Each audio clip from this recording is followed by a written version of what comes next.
Jesus took Peter, James, and John and led them up a high mountain. He was transfigured before them, and his face shone like the sun. His face shone like the sun. When others look at us, what do they see? When others look at our face, what impression do they get? I share a story that my mom shared with me. It was during college at the University of St. Thomas that one of my professors gave the assignment to interview one of our parents. And it was to be a faith conversation. And I chose my mom. And what a gift to have a personal conversation with another about faith. And one of the questions was, describe a moment or event that you most felt God's presence. Wonderful question. You could call it a transfiguration moment, like Peter, James, and John had when they saw Jesus and his face shining like the sun during the transfiguration. Well, when my mom was a kid, growing up in St. Paul, she would go along with my grandma to a nearby convent of nuns. And it was a Carmelite convent in which the sisters lived a cloistered life. And these sisters led a very austere, prayerful, simple life. They'd grow their own vegetables. They'd mostly rely on people bringing them food and other donations.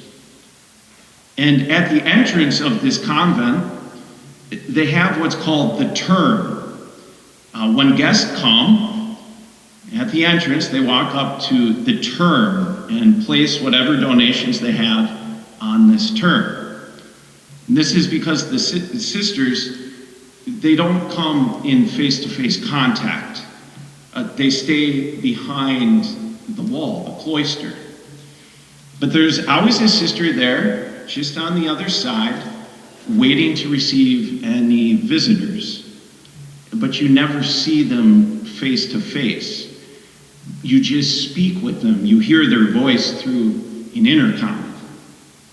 But over the years, I guess, through visits dropping things off at this turn and letters written back and forth from a particular sister and my mom's family, I guess you really do develop a relationship with the sisters, though never even seeing them face to face. But on a golden jubilee, a sister is invited to come outside the cloister, invited to greet visitors face to face. This on their 50th year anniversary as a way to celebrate. And so this was coming up, and my mom, a young child, she was just wondering, what will this sister look like, you know? The one we've just heard but never seen. 50 years, you know, of being a sister. Would she look old? Would she be weak? You know, kind of small? And yet the experience was the complete opposite. My mom, she describes beaming, radiant, shining face, the most beautiful smile one could see. And this occasion of seeing this sister, Mary Ann, who'd been in that convent for 50 years, face to face, this left a lasting impression upon my mom. It's amazing to think, because I was interviewing my mom here 50 years after this occasion, saying, describe a moment when you most felt God's presence. And it was this. She recalled seeing this cloistered sister face to face. That is the power of spending a life in the presence of God and in prayer. When others look at us, what do they see? When we spend regular time in prayer and in particular in the church. When we come into the sacred place before the Blessed Sacrament, Jesus in the tabernacle, in the Eucharist, in the Holy Mass, times of adoration, the Eucharist is exposed. When we do that through the course of life, and make that more and more a habit, week after week, maybe even day after day, we begin to shine as Jesus shines.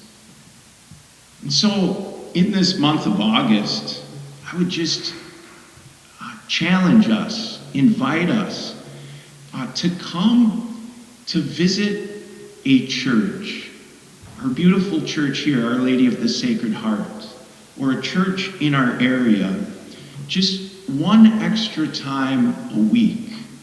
Maybe it's for the daily Mass. Maybe it's one of the times of adoration, or a time when we know the church is unlocked, to be in the presence of Jesus. And why? So that we would begin more and more to shine like Jesus. We become like those we spend time with. The more we spend time with Jesus, the more we shine like him. And I close with part of a prayer. It's called the Radiance Prayer.